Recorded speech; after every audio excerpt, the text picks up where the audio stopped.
কাদের মমতা বন্দ্যোপাধ্যায় বাঁচানোর চেষ্টা করছেন একবার দেখে নিয়ে আমরা সোজাসুজি চলে যাব আইএম এর সদস্য যিনি রয়েছেন এই মুহূর্তে। কাদের বাঁচানোর চেষ্টা করছেন মমতা বন্দ্যোপাধ্যায়? কাদেরকে কম্পালসারি ওয়েটিং এ পাঠানো যেত কিন্তু কম্পালসারি ওয়েটিং এ পাঠাননি। বিনীত গোয়েল তাকে কম্পালসারি ওয়েটিং এ পাঠাননি, প্রাইস পোস্টিং দিয়েছেন। বিনীত গোয়েলকে বাংলাকে বোকা বানানো হচ্ছে বাংলাকে। বিনীত গোয়েলকে কম্পালসারি ওয়েটিং এ পাঠানো যেত। এরপর কাকে আর কম্পালসারি ওয়েটিং এ পাঠানো যেত?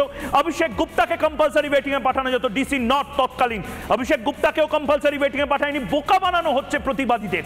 এরপর নারায়ণ স্বরূপ নিগম, তার এগেইনস্টে তো কোনো ব্যবস্থাই নেওয়া হয়নি। কম্পালসারি ওয়েটিং এ এখনো পাঠানোর অপশন আছে, যদি চান ডেডলাইন বাংলার মানুষ দিচ্ছে, কম্পালসারি ওয়েটিং এ পাঠান। নারায়ণ স্বরূপ নিগমের পর কৌস্তব নায়ক, অত্যন্ত বিতর্কিত এই ডিএমই, তাকেও কম্পালসারি ওয়েটিং এ পাঠানো যেত। ঘড়ির কাঁটা বলছে রাত 8:30 বাজে। কবে কখন কম্পালসারি ওয়েটিং এ এই কৌস্তব নায়ক বা বিনীত গোয়েলকে মমতা বন্দ্যোপাধ্যায়ের সরকার পাঠাবে আমরা জানি না, কিন্তু কেন পাঠানো যাচ্ছে না? এই প্রাইস পোস্টিং দিয়ে আসলে একটা দাবানল তৈরি করে দেওয়া হলো না শুভব্রত বাবু?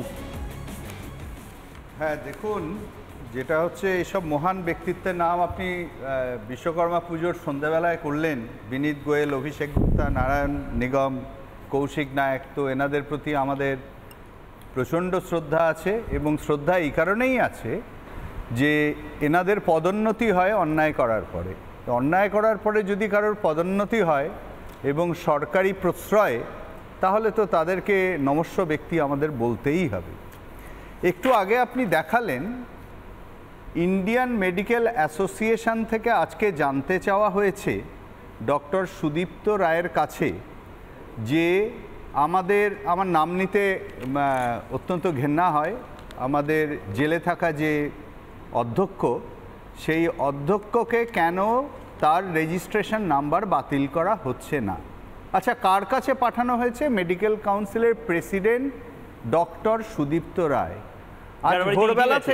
আজ ভোরবেলা থেকে আমরা কি দেখছি?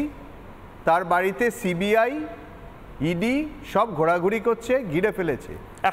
এখনো তার বাড়িতে, এখনো এই আপডেটটাও দর্শককে দিই, এখনো তার বাড়িতে ইডি রয়েছে। সুতরাং একজন এমএলএ, যিনি একজন রোগী কল্যাণ সমিতির চেয়ারম্যান ছিলেন এই ঘটনার সময়ে, যিনি আমাদের মেডিকেল কাউন্সিলের প্রেসিডেন্ট, সেই মেডিকেল কাউন্সিলের প্রেসিডেন্টের কাছে আমি ইন্ডিয়ান মেডিকেল অ্যাসোসিয়েশনের একজন পদাধিকার হয়ে আমি জিজ্ঞেস করছি, কে কার বিচার করবে?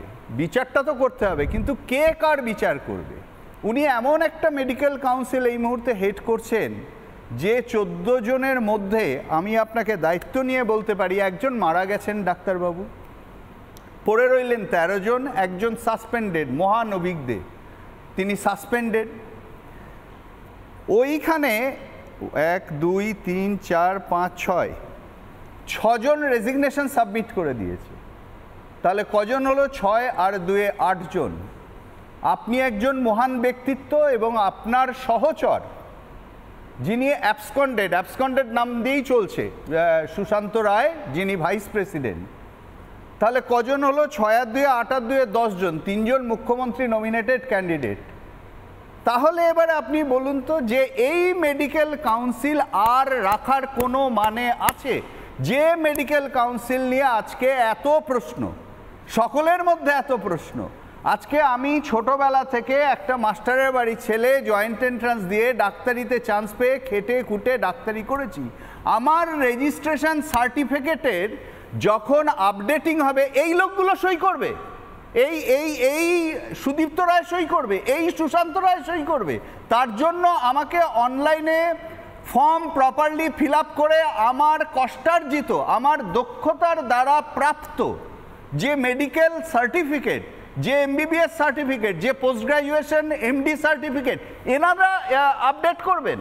এনাদের কাছ থেকে আমার পারমিশন নিতে হবে আমি এখানে ডাক্তারি করব কি করব না। কিন্তু যেমন আমরা আদালতকে কখনো অবমাননা করতে পারি না, আমি একজন ডাক্তার হয়ে, আমি একজন ইন্ডিয়ান মেডিকেল অ্যাসোসিয়েশনের সভ্য হয়ে আমি আমার কাউন্সিলকে কিন্তু অবমাননা করতে পারি না।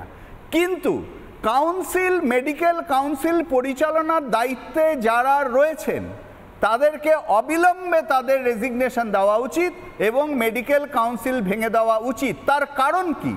কারণ হচ্ছে আজকে যদি আপনি সুপ্রিম কোর্টে ভালো করে অবজারভেশনটা শুনে থাকেন, একটা রাজ্যের স্বাস্থ্য ব্যবস্থা তিনজন অবজার্ভ করে, তার মধ্যে একটা হচ্ছে স্টেট, একটা হচ্ছে স্বাস্থ্য ভবন, আর একটা হচ্ছে মেডিকেল কাউন্সিল। সো এই যে আজকে রেপ মার্ডার হলো, এই যে দুর্নীতি চলছে, এর পুরো দায়বদ্ধতার 1/3 মেডিকেল কাউন্সিলকে কাঁধে নিতে হবে। কারণ মেডিকেল কাউন্সিলের রেজিস্ট্রেশন করানোর দায়িত্বে, মেডিকেল কাউন্সিলকে পরিচালনার করার দায়িত্বে, মেডিকেল কাউন্সিলে ইলেকশন যেটা নিয়ে অনেক প্রশ্ন, সেই ইলেকশনের মধ্যে দিয়ে যারা রয়েছেন তারা, আমি একদম, যেহেতু আমার সময় শেষ, আমি একটা কথা আপনার থেকে হ্যাঁ বা নাই জানতে চাইছি। জুনিয়ররা তো করে দেখালো, সিনিয়ররা কি এবার মেডিকেল কাউন্সিল আন্দোলন শুরু করবে? এই দম কি আপনাদের আছে, হ্যাঁ বা না? মেডিকেল কাউন্সিল আমরা ভাঙবো, আমরা সিনিয়র ডাক্তাররা মেডিকেল কাউন্সিল ভাঙবো। এই মেডিকেল কাউন্সিল অবৈধ মেডিকেল কাউন্সিল। বেশ, বড় ব্রেকিং নিউজ, বড় ব্রেকিং নিউজ দিয়ে আজ জবাব চাই বাংলা শেষ করছি। মেডিকেল কাউন্সিল আমরা ভাঙবো। আইএম এর সদস্যরা বলছেন, সিনিয়র চিকিৎসকেরা বলছেন, মেডিকেল কাউন্সিল নিয়ে এবার সমস্ত চোখ মেডিকেল কাউন্সিলের দুর্নীতি নিয়ে। কিন্তু তার পাশাপাশি জাস্টিস ফর অভয়া আমরা ভুলবো না, ভুলতে দেব না। বিনীত গোয়েলও যদি এর আওতায় আসে, তাকে নিয়ে জবাব চাই বাংলা।